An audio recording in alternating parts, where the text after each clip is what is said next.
if you are a man in a relationship and you're listening to this, this is the single most difficult thing to do. The single most difficult thing to do, but it is the most important if you are stepping into your divine masculine, okay? If you are stepping into your divine masculine, this is the one trick that you will need in your relationship in order to allow it to evolve, to progress, and for the healing to continue. As you already know, your partner is a mirror image of you, and you are a mirror image of your partner. So if you are currently in a relationship and you want to just allow the storm to pass and allow the chaos of the feminine energy in its destruction mode, which is healing, which is the release of the identity, the release of something that you don't even have to fully understand. All right, this is the thing. You don't need to, as a man, fully understand what your woman is going through in order to support her. That's what you do not need. And the number one thing I quite frankly think is to detach. Now this is the difficult part as well. To detach from the chaos, okay? That's the trick. Detach from the chaos. And the reason why it's tricky, and I say this as an Aries sun, an Aries moon, and an Aries Mercury in astrology. And I told you I was going to combine the astrology and help you understand. Aries is the emperor. Aries is the boss, right? Aries is the emperor. It's the, I won't say the king because Leo is the king, but Aries is the emperor. And the emperor just wants what it wants. And I struggle to differentiate my wants from my needs. And on top of that, Aries is the god of war, right? So I might just have to change this to an Aries in the dating space and what they're looking like because the god of war wants to go to war, all right? And where I've struggled so much in my relationships, the opposite of my Aries sign is a Libra. And that Libra just wants peace and harmony, and it wants to be social. Right now, we are in that Libra and Venus. Right now, we are in that season where Mars is soon going to leave Virgo into Libra. Everything's going into Libra. Everything's going into peace, harmony, and relationships. The complete opposite of Aries, which is all about the self. So the number one thing is to detach from the chaos of your woman, of your lady, and recognize that nothing she's saying is personally coming and being directed towards you. That is the most difficult part.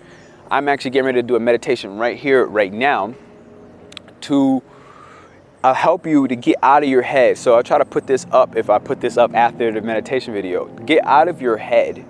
That's the number one thing. Get out of your head and step into your body. Now, how do you do that? Well, it requires you to, one, not take things personal. You got that from the 4 agreements, you know that, but again, it's not easy. So how do you really not take things personal?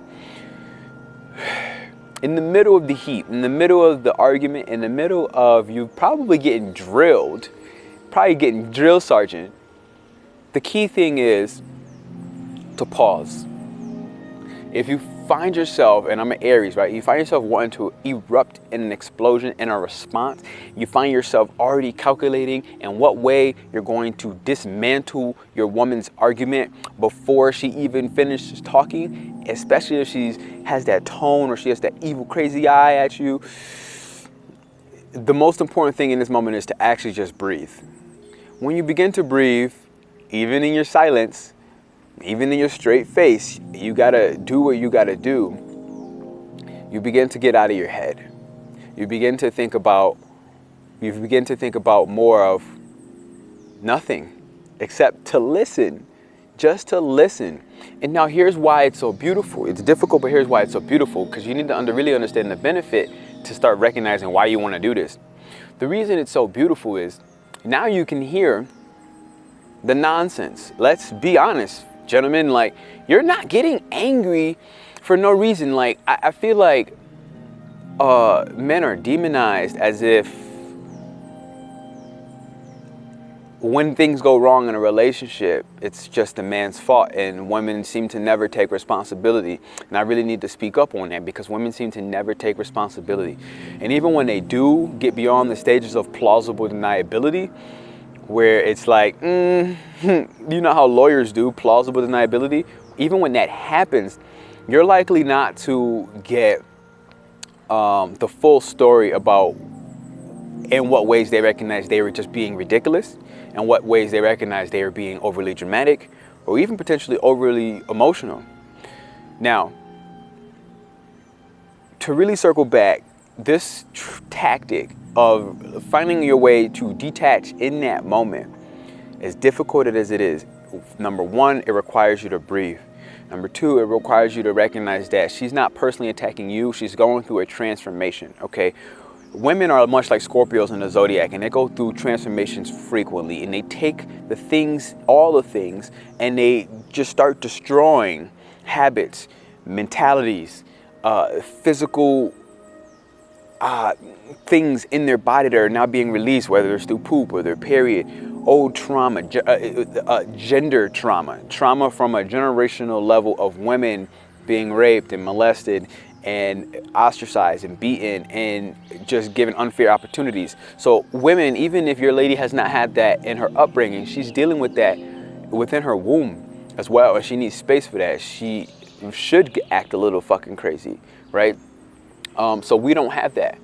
We don't have that same. Now you can sit there and try to pin on other things, but it's the key right now is to not accept the blame. If you're not allowing yourself to keep your mind in these moments, what you are going to do is you're going to start thinking that the blame is yours. It's going to seem like you should accept the blame. It's going to seem like you're doing something wrong because her argument is just sound. And the thing is that what she's looking for in these moments when she knows that she really has nothing, she's looking for you to bite. She's looking for you to get angry, and she's looking for you to respond, because then she has something to start to attach to. Then she has something where she can say, yeah, and then you said this.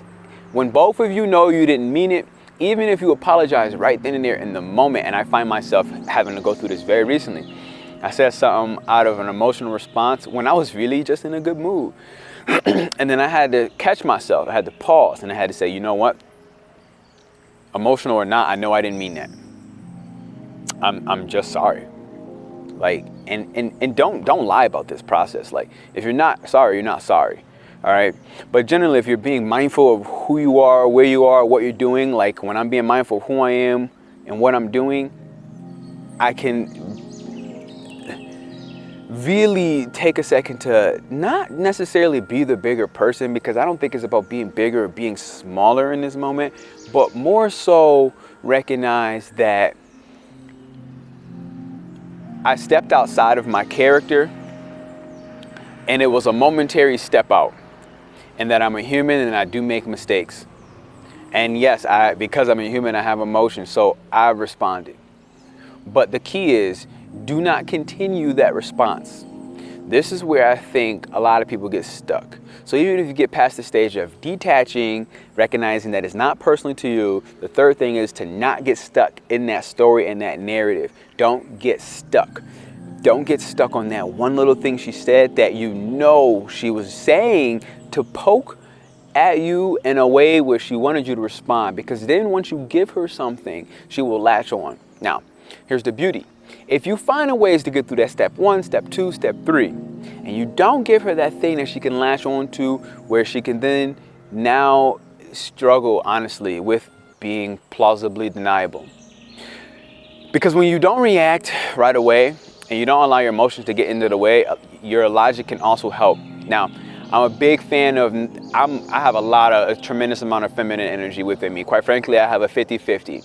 I think it's what allows me to really talk about these topics in a way where I'm not trying to disrespect women, and I'm not trying to enable men. What I am trying to do is balance the divine energy within both women and men, the feminine energy within me and the feminine energy within the women. So that's what I'm actually trying to do. And as a part of that, if you get through all of that, here's what begins to happen. She has no choice but to either recognize that she's addicted to being angry, or being vengeful, or being dramatic, or being ridiculous. Whatever the emotion, that woman will then have to start to accept that or deny that. And if she continues to deny that, then you recognize where you are, and you recognize that, wow, I'm much more evolved than I thought and give myself credit for. And now I want to give myself credit for that, and start recognizing that at a certain point, you're going to have to recognize, at a certain point, I have to recognize in my life, I'm just not going to tolerate being treated like somebody that I'm not. Being treated like whatever. I've had moments in my own personal relationship where I felt I was being treated as a criminal. Now, do I think my lady think I'm a criminal? No. But did she treat me like a criminal in that moment? Yes. Can I sit there and say that and admit that even to myself or even to her? You should express what you feel, but understand that what you feel is not necessarily what she feels, and that your feeling, my feeling, is not greater than her feeling, but both feelings are valid in the moment, and there is a reason that feeling arises. So if you take a second to really look into that, you'll start to get a little bit further. Or maybe you felt like the other day I felt like she treated me like a dog. I spoke up on that, and I spoke up very clearly as for why. Without really trying to allow myself to get too deep into the fact, it's like, state the facts. Pull the receipts. This is the thing, when you're emotional and overly emotional in certain moments and you just allow it to continue. And I'm not talking about every single moment, right? Like, you're going to have moments where it's just like, I'm being emotional, being dramatic. That shit is just necessary, because sometimes that shit just gets things out that you're never going to get out yourself, that she will never get out yourself, that you guys as a couple would never get out.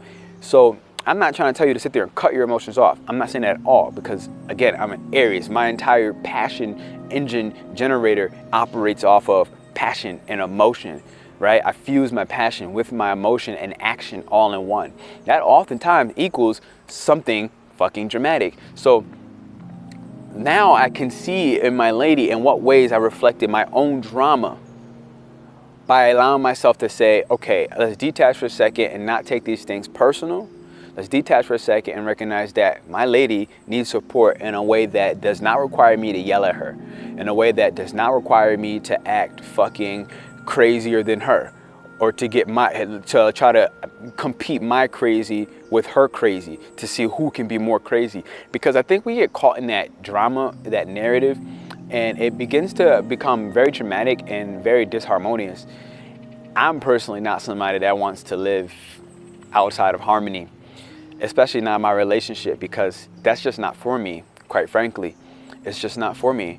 And I really got reminded about this recently, like really recently, about how important, looking through my own natal chart. So please do get a reading with me if you're in a relationship or if you're single trying to attract that partner. I had to recognize full and well that, quite frankly,